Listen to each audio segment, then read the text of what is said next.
حق تعالی شان کا ارشاد بالکل حق ہے، وَإِن تَعُدُّوا نِعْمَتَ اللَّهِ لَا تُحْصُوهَا، اگر تم اللہ کی نعمتوں کو گننے لگو تو شمار بھی نہیں کر سکتے۔ ایک حدیث میں ہے کہ حضور صلی اللہ علیہ وسلم نے یہ سورت تلاوت فرمائی اور جب یہ پڑھا ثُمَّ لَتُسْأَلُنَّ يَوْمَئِذٍ عَنِ النَّعِيمِ، پھر اس دن نعمتوں سے سوال کیے جاؤ گے، تو ارشاد فرمایا کہ تمہارے رب کے سامنے تم سے ٹھنڈے پانی کا سوال کیا جائے گا، مکانوں کے سائے کا سوال کیا جائے گا کہ ہم نے دھوپ اور بارش سے بچنے کے لیے سایہ عطا کیا تھا، پیٹ بھرائی کھانے سے سوال کیا جائے گا، اعضاء کے صحیح سالم ہونے سے سوال کیا جائے گا کہ ہم نے ہاتھ، پاؤں، آنکھ، کان، ناک وغیرہ صحیح سالم عطا کیے تھے، ان کا کیا حق ادا کیا۔ میٹھی نیند سے بھی سوال کیا جائے گا، حتیٰ کہ اگر تم نے کسی عورت سے منگنی چاہی اور وہ کسی اور شخص نے بھی اس عورت سے منگنی چاہی اور اللہ تعالیٰ نے تم سے اس کا نکاح کرا دیا تو اس سے بھی سوال ہوگا کہ یہ حق تعالی شانہ کا تم پر احسان تھا کہ بیٹی والوں کے دل میں حق تعالی شانہ نے یہ بات ڈالی کہ وہ تم سے اس کا نکاح کرے، دوسرے سے نہ کرے۔ اور ان چیزوں کو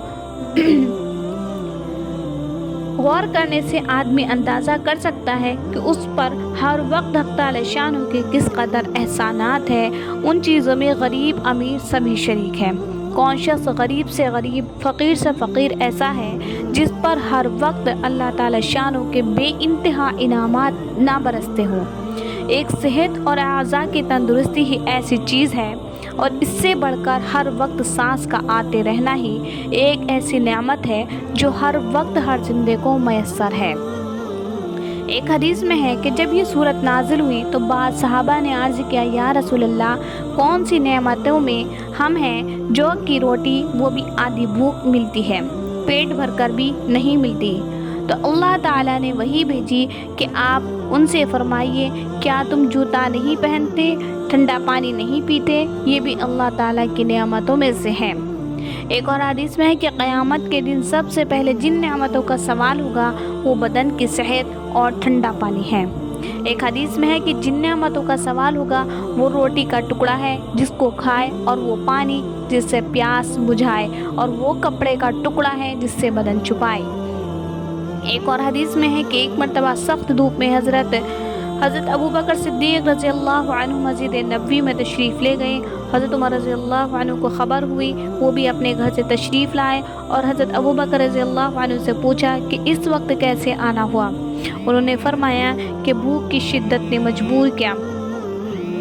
حضرت عمر رضی اللہ عنہ نے فرمایا، اس ذات کی قسم جس کے قبضے میں میری جان ہے، اسی بے چینی نے مجھے بھی مجبور کیا۔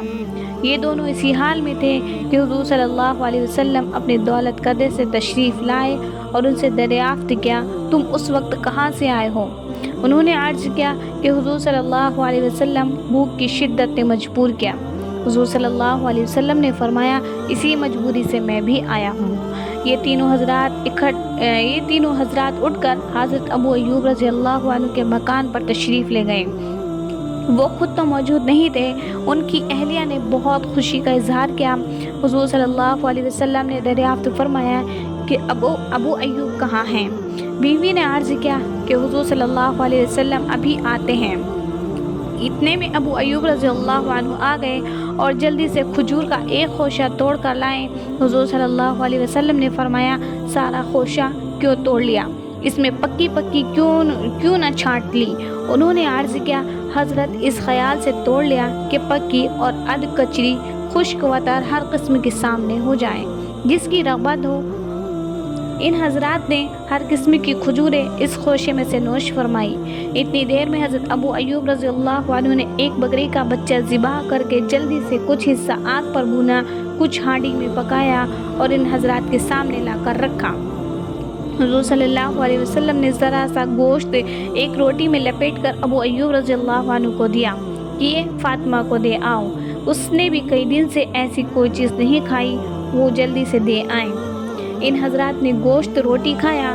اس کے بعد حضور صلی اللہ علیہ وسلم نے فرمایا، اللہ کی اتنی نعمتیں ہیں، گوشت اور روٹی اور کچی کھجوریں، پکی کھجوریں، یہ فرماتے ہوئے حضور صلی اللہ علیہ وسلم کی آنکھوں میں آنسو بھر آئے اور ارشاد فرمایا، یہی وہ نعمتیں ہیں جن سے قیامت میں سوال ہوگا۔ صحابہ کو یہ سن کر بڑا شوق ہوا کہ ایسی سخت بھوک کی حالت میں یہ چیزیں بھی باز پرس کے قابل ہیں۔ حضور صلی اللہ علیہ وسلم نے فرمایا بے شک ہیں، اور اس کی تلافی یہ ہے کہ جب شروع کرو تو بسم اللہ کے ساتھ شروع کرو، اور جب ختم کرو تو یہ دعا پڑھو، الحمدللہ الذی هو اشبعنا وانعم علینا وافضل۔ تمام تعریفیں اللہ ہی کے لیے ہے کہ اس نے ہم کو محض اپنے فضل سے پیٹ بھر کر عطا کیا اور ہم پر انعام فرمایا اور بہت زیادہ عطا کیا۔